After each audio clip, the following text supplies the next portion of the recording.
Hi everybody, Matt Lawton here.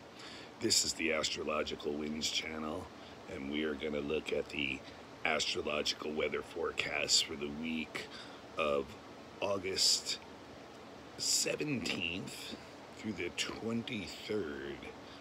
And in general, this is a week of new beginnings on a very subjective level. So we have several things going on, three things really, going on a big level that are indicative of that. And what we want to do is really use this week to get new things going in our personal world, our subjective world. So the first thing is right away on Monday, and I talked about this last week, Mercury, moving fast now in Leo, catches up with the Sun in Leo on Monday, and that's today. So there's a superior conjunction of Mercury and the Sun. And whenever Mercury and the Sun get together, it's definitely a good time to launch new projects, especially business type things, business oriented type things. Mercury is the ruler of commerce and business, and that's why it's one of the personal planets. It's something that we're involved in every day, basically. The marketplace is very much a big part of human civilization, and Mercury is the ruler of that. So always a good time to start new ventures when you get the superior conjunction of Mercury and the Sun, and to get it out there, because this is the superior conjunction. The inferior conjunction happens during the retrograde phase. The superior conjunction is like getting it out there, getting your message out there. Mercury is going to go in front of the Sun now and kind of be like an announcer of like what your sun, the Sun, is bringing out to the world at this point. And being in Leo, that doubles down that energy, or even triples down that energy of it being about you, about your creativity, about, putting that creativity into work in the world, in your communications, in the announcements of the things you have to say. Everyone's got something to say when the Sun and Mercury are together, and especially in Leo. We really need to blow our own horns now, show our talents, show our inherent creativity that we were born with, and do something with it, because if we don't, then it's really not worth very much, So it's a time when we really want to push that out. Now the thing is, the danger with Mercury and the Sun getting together like that is it is very subjective. So like a lot of times we can use our intellect to get to a objective or detached position where we can get out of our emotional self, our egotistical self, look at things more coolly, more reserved, more objectively. And when the Sun and Mercury get together, that's not the case.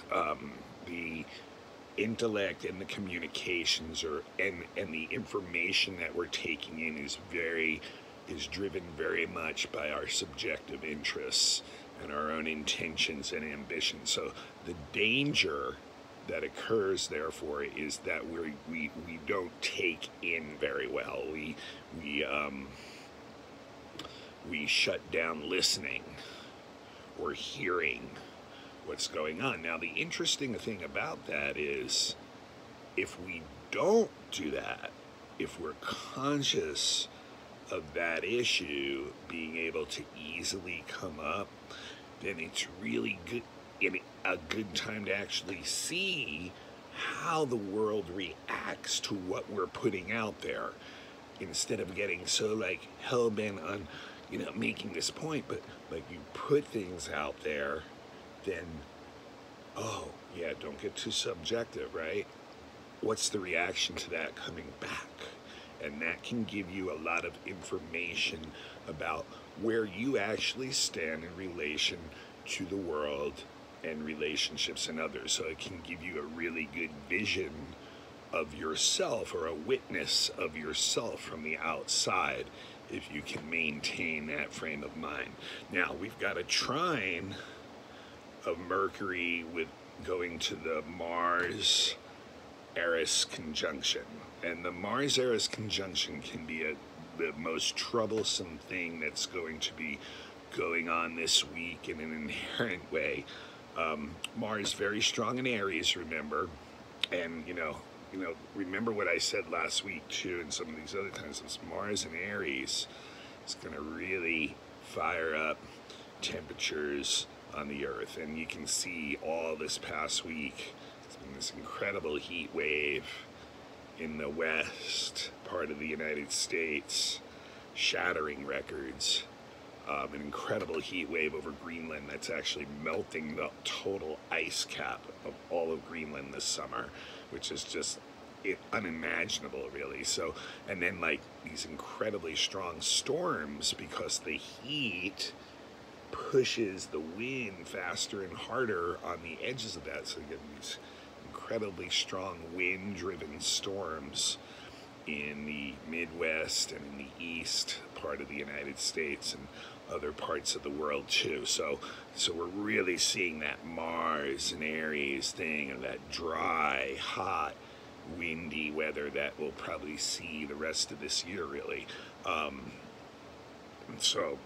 But the trine, like I said, the Mars and Eris together can be really troublesome, though, because Eris is all about like chaotic, individualistic actions, and then Mars and Aries is really the strong warrior archetype. And what we're hoping is that people use this as like the peaceful warrior, but Mars will become easily the violent warrior, and Eris has a way of just causing lots of chaos and upset. People get very start to choose sides on in battles, and we see a lot of that going on in the world right now. A lot of political situations where there's large divisions within countries, and people protesting on one side and people protesting, or the government, military and police on the other side. And there's literally multiple examples of this being a very acute issue right now going on in the world. All right, and then what happens is on Tuesday we get our new moon. So of course, like I said to you, Mercury Sun is always a great time, or Mercury Sun's always a great time to start things. So Mercury will now be with the Sun and Moon also in a new moon. So this new moon is not only a Sun-Moon conjunction, it's a Sun-Moon-Mercury conjunction. Extra powerful for getting your stuff going again in Leo at about 25, 26 degrees, or no, I'm wrong, I'm sorry, 27 degrees of Leo. And very, like I said, getting close to the end of Leo too, which are those really critical degrees, a critical time on an individual level to really get things going. And Mars will help you do that. It will help you push ahead. But Leo is all about the need to really show your gift to the world. Show the talents that you were born with in the world. And Leo is a natural leader. It doesn't even seek out leadership because it is leadership.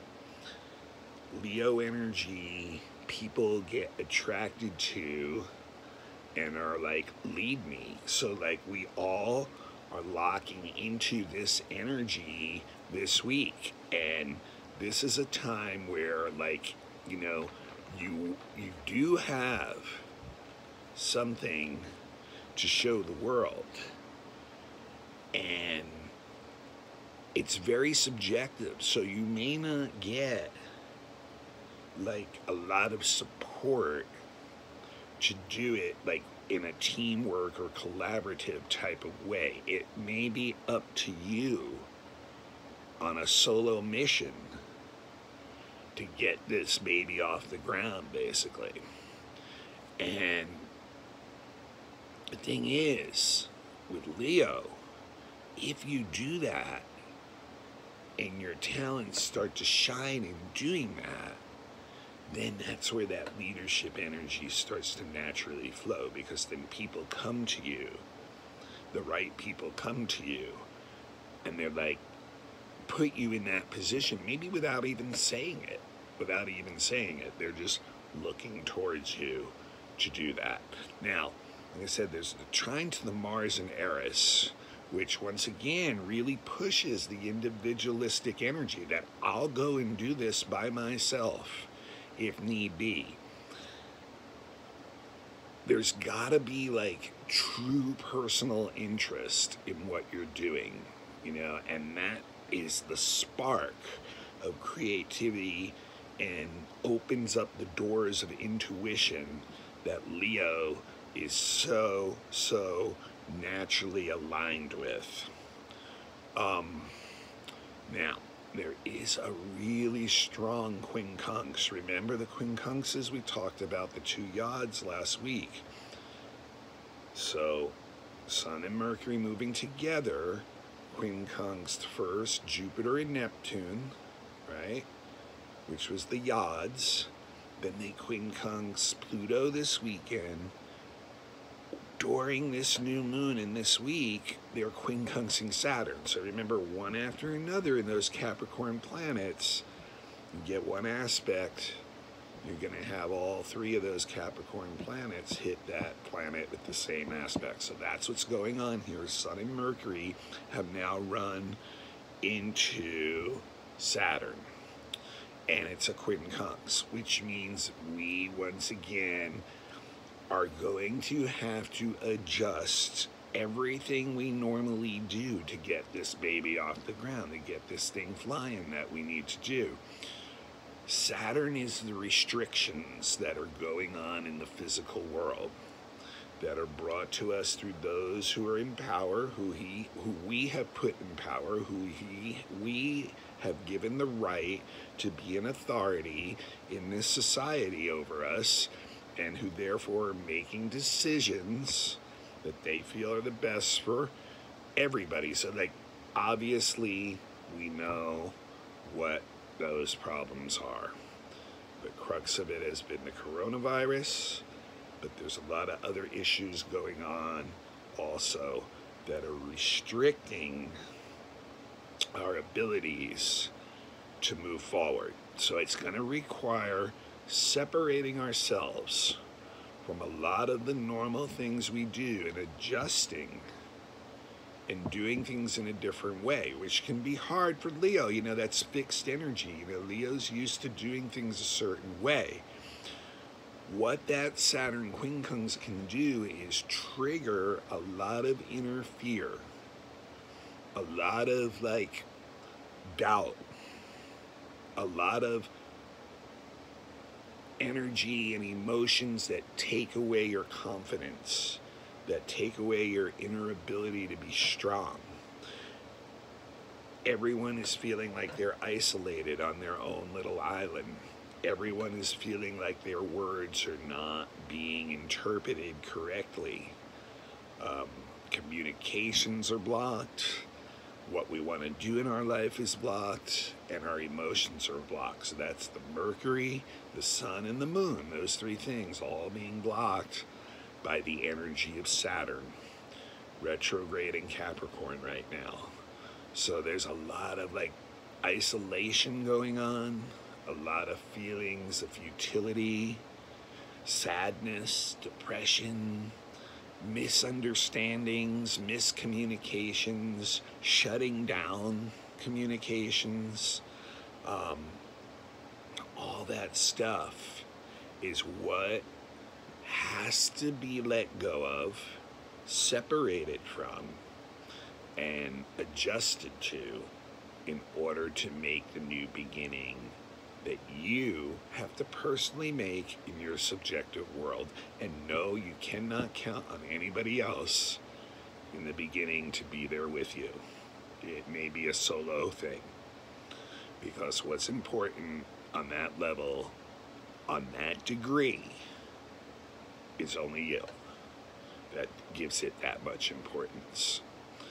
And then others will follow that once you have the energy adjusted to correctly. All right, at the same time, Venus is sextiling Uranus. So it's interesting because that is a very favorable transit for new information or downloads or that you get through new relationships, new people that come into your life, most of the time on just a short-term basis, that electrify or stimulate you in many different ways.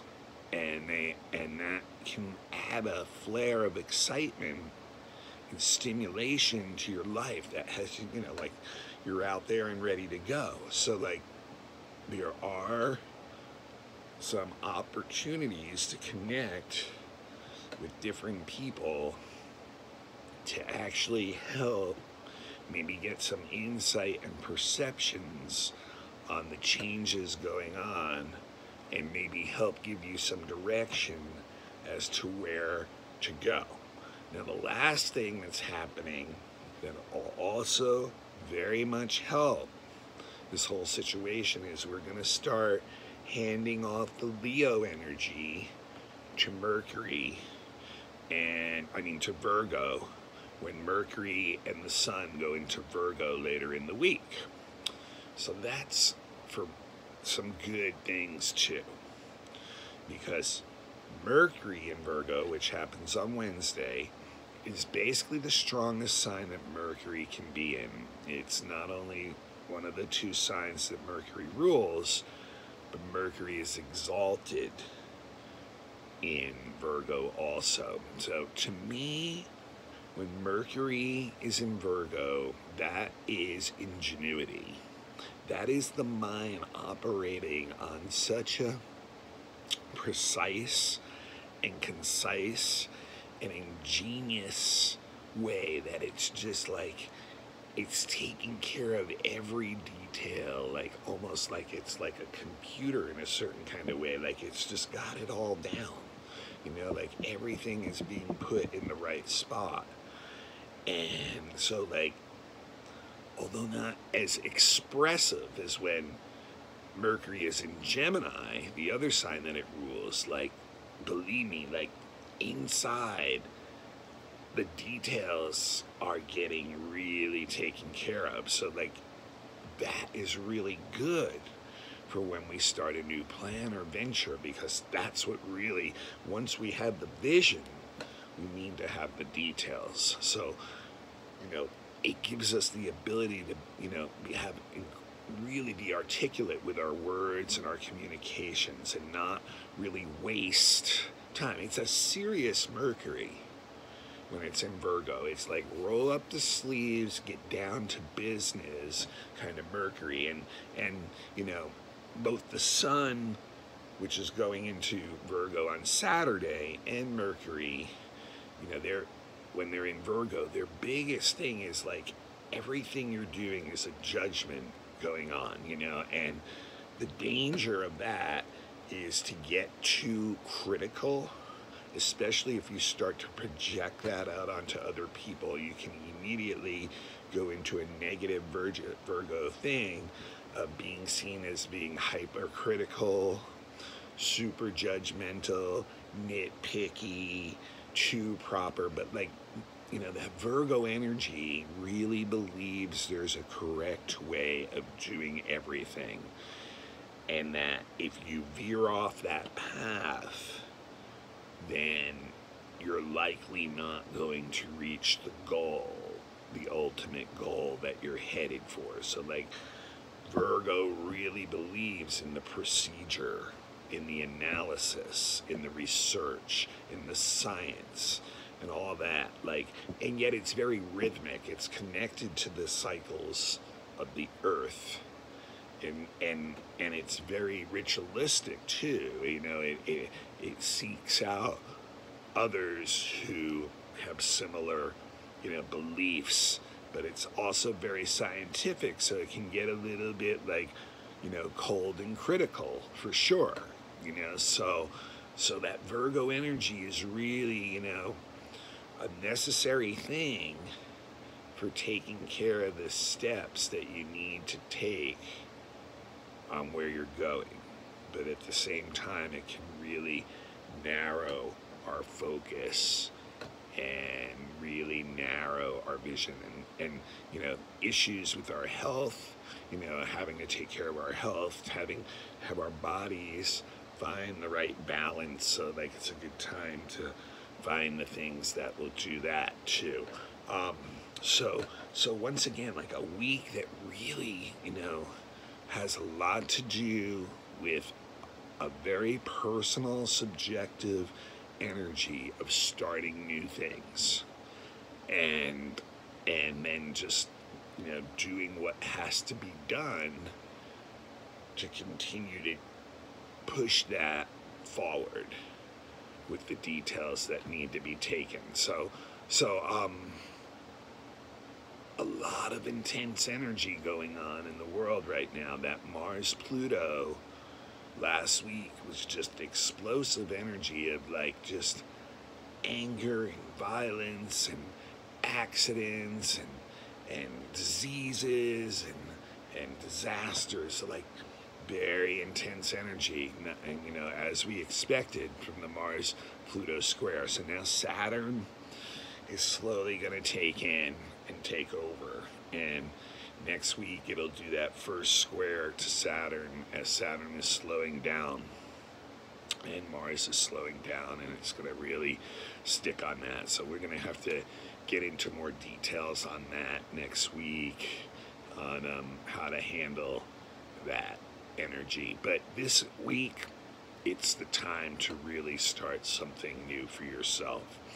All right, I am available for all kinds of readings.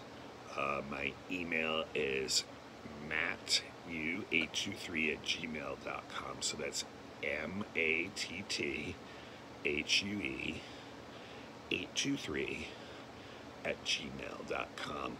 And this is a free service, this blog and this channel. I would ask that if you know of anybody who you think might be interested in it, to please pass on the link.